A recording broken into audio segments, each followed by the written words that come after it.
दोस्तों, देश की सबसे पावरफुल जॉब आईएएस है। इसलिए कहीं ना कहीं हर किसी का ड्रीम होता है आईएएस बनना। आज का हमारा टॉपिक है आईएएस कैसे बने, how to become an IAS. दोस्तों, इस वीडियो में हम लोग जानेंगे कि आईएएस बनने के लिए क्या क्वालिफ़िकेशन चाहिए, एज क्राइटेरिया क्या है, एग्ज़ाम फॉर्म कब भर सकते हैं, क्या परसेंटेज रिक्वायर है, एग्ज़ाम के कितने स्टेज होते हैं, आप कितनी बार अटैम्प्ट दे सकते हैं, कट ऑफ कितना होता है, सिलेबस क्या है, इसके लिए पढ़ाई कैसे की जाए, सैलरी कितनी मिलती है। नमस्कार दोस्तों, मेरा नाम है सुदर्शन प्रकाश और आप देख रहे हैं यूट्यूब चैनल गुरु चकाचक। अगर आपने अभी तक इस चैनल को सब्सक्राइब नहीं किया है तो प्लीज़ कर लीजिए और साथ में बेल आइकन पर भी प्रेस कर लीजिए। दोस्तों, आईएएस का एग्ज़ाम यूपीएससी कंडक्ट करता है, मतलब यूनियन पब्लिक सर्विस कमीशन। अगर कोई कहता है कि वो आईएएस की तैयारी कर रहा है तो वो गलत है। असल में वो आईएएस की तैयारी नहीं, वो सिविल सर्विस एग्ज़ाम की तैयारी कर रहा होता है। इसके अंतर्गत कई सर्विस होते हैं, जैसे आईएएस, आईपीएस, आईएफएस, आईआरएस सहित 24 तरह के सर्विसेज हैं। इसका एग्ज़ाम यूपीएससी ऑर्गेनाइज करती है। दोस्तों, यहाँ आप पूछेंगे कि सिविल सर्विस एग्ज़ाम पास होने के बाद जितने भी आईएएस, आईपीएस बनते हैं उन्हें जॉब किस चीज़ की मिलती है, वे लोग किस डिपार्टमेंट में काम करते हैं। तो आपको बता दूं कि जितने भी डीएम, कमिश्नर, डिप्टी कमिश्नर, जितने भी हेड ऑफ डिपार्टमेंट होते हैं वे सभी आईएएस होते हैं। डिपार्टमेंट के सेक्रेटरी, प्राइम मिनिस्टर के सेक्रेटरी आदि। आईपीएस कैडर के लोग पुलिस में ऑफिसर बनते हैं, जैसे एसपी, डीएसपी आदि। दोस्तों, अब हम बात करते हैं आईएएस बनने के लिए क्या क्वालिफ़िकेशन चाहिए। इसकी सबसे बड़ी बात है कि इसमें सिर्फ ग्रेजुएशन पास चाहिए।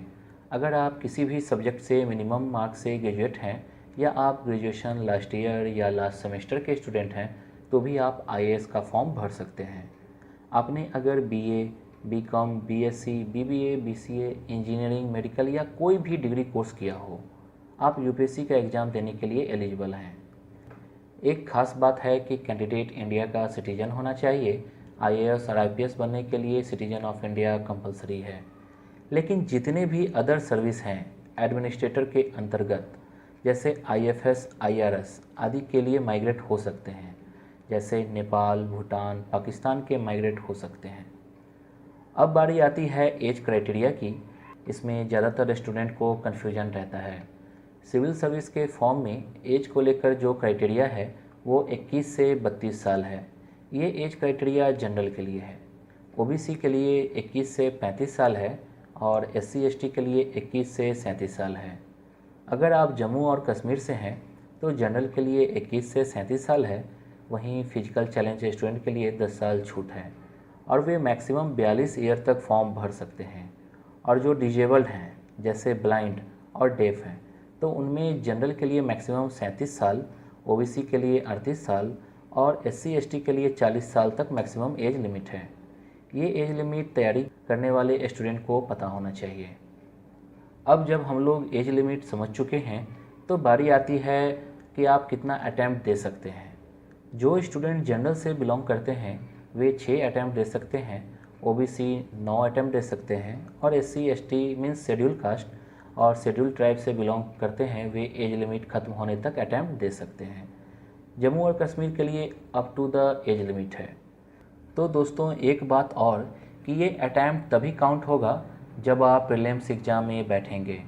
ऐसा नहीं है कि आपने फॉर्म भरा और एग्ज़ाम नहीं दिया तो अटैम्प्ट काउंट होगा, ऐसा नहीं है। ये ध्यान रखने वाली बात है। दोस्तों, आप एक बात जान लीजिए, किसी भी स्टूडेंट का इस एग्ज़ाम में सिलेक्ट होने का कितना % चांस रहता है।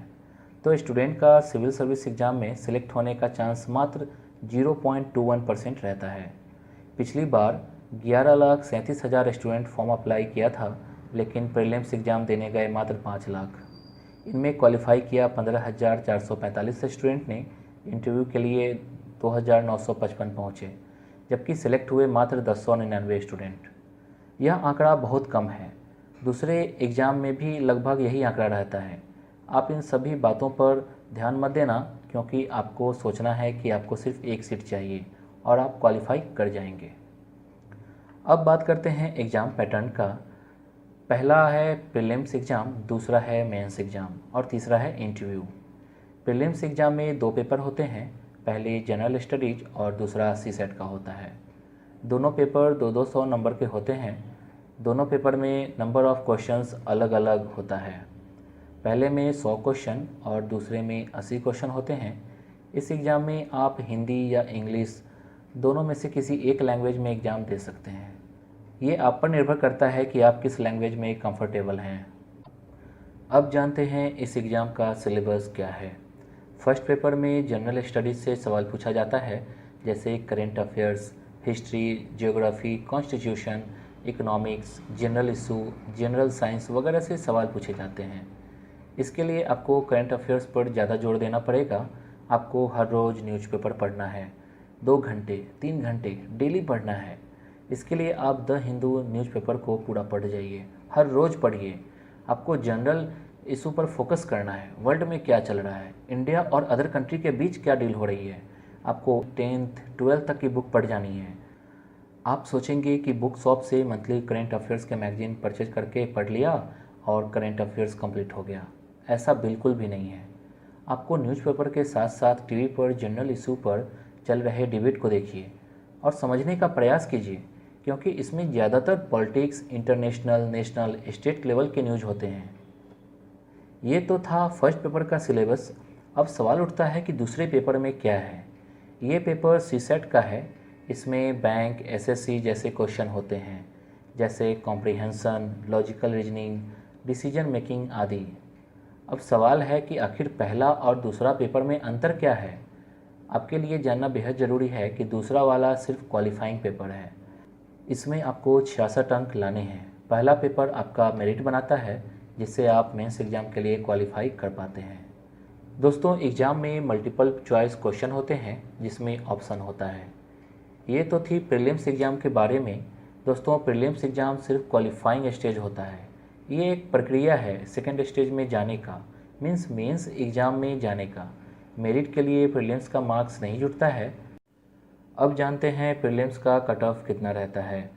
पिछली बार 2016 सिविल सर्विस एग्ज़ाम में जनरल के लिए 116.66 नंबर था, तो ओबीसी के लिए 110, एससी के लिए 99.34 और एसटी को 96 नंबर लाने थे। अब बात करते हैं मेंस एग्ज़ाम के बारे में। मेंस एग्ज़ाम में कुल 9 पेपर होते हैं। टोटल मार्क्स 1750 नंबर का होता है। 9 पेपर में से 7 पेपर पर ज़्यादा ध्यान देना है, क्योंकि मेरिट जो बनाई जाती है इन्हीं 7 पेपर से बनती है। इसके अलावा 2 पेपर क्वालिफाइंग होता है। इसके मार्क्स काउंट नहीं होते हैं, लेकिन आपको 33% नंबर लाना पड़ता है। इसमें एक पेपर इंग्लिश का है और दूसरा लोकल लैंग्वेज का, मतलब दोनों ही लैंग्वेज के होते हैं। लोकल लैंग्वेज वही होगा जो संविधान की सूची में दर्ज है। अब सवाल है कि मेंस एग्ज़ाम के पेपर का सब्जेक्ट क्या है। तो सबसे पहले पेपर 1 में आता है जनरल एसे की। इसके नाम से ही आपको पता चल रहा होगा कि आपको निबंध लिखना है, जैसे सोशल इशू, पॉलिटिक्स, योजनाएं। एग्ज़ाम में 2 ऐसे लिखने पड़ते हैं, मतलब 125 मार्क्स के होते हैं। पेपर 2 में जनरल स्टडीज का होता है, जिसमें Indian history and culture, world geography और सोसाइटी कवर होता है। थर्ड पेपर में कॉन्स्टिट्यूशन, पॉलिटिक्स, सोशल जस्टिस और इंटरनेशनल रिलेशन आता है। फोर्थ पेपर में technology, economics development, biodiversity, environment, security and disaster management से सवाल पूछे जाते हैं। इसके बाद पेपर 5 आता है, जिसमें एथिक्स, इंटीग्रिटी एंड एप्टीट्यूड होता है। अगर हम सामान्य शब्दों में बात करें तो आप किसी भी टॉपिक पर क्या सोचते हैं, आप क्या विचार रखते हैं, किसी घटना पर आप कैसे रिएक्ट करते हैं। जैसे पेड़ क्या है, इसका आंसर अलग अलग लोगों के लिए अलग अलग होगा। जैसे किसी के लिए पेड़ फल देने की चीज़ है, किसी के लिए छांव है, तो किसी के लिए खूबसूरती का प्रतीक। अब मेंस एग्ज़ाम के कट ऑफ पे बात करते हैं। पिछली बार जनरल के लिए कट ऑफ 785 गया, ओबीसी के लिए 745, एससी के लिए 739 और एसटी के लिए 730 गया था। आपको ये नंबर कम लग रहा होगा, लेकिन असल में इस एग्ज़ाम में एक एक नंबर लाना काफ़ी मुश्किल है। एक एक नंबर पर रैंक बदल जाती है। अब आ जाते हैं इंटरव्यू लेवल पर। इसे पर्सनालिटी टेस्ट कहते हैं। ये काफ़ी टफ होता है। क्योंकि यहीं पर आपकी असली परीक्षा होती है। ज़्यादातर टॉपर्स ने बताया है कि स्टूडेंट पीटी और मेंस तो पास कर जाते हैं, लेकिन इंटरव्यू में रिजेक्ट हो जाते हैं। मैं कुछ देर पहले बता चुका हूँ फॉर्म भरने से लेकर सिलेक्ट होने तक के आंकड़े के बारे में। इंटरव्यू में छँटने के कई कारण होते हैं, जैसे स्टूडेंट में कॉन्फिडेंस की कमी, बात करने का तरीका, इंटरव्यू रूम में इन करने का तरीका, आपने ड्रेस कैसा पहना हुआ है, इन सभी चीज़ों पर वहाँ फोकस किया जाता है। सिविल सर्विस एग्ज़ाम का पिछली बार फाइनल कट ऑफ कितना रहा, आइए जानते हैं।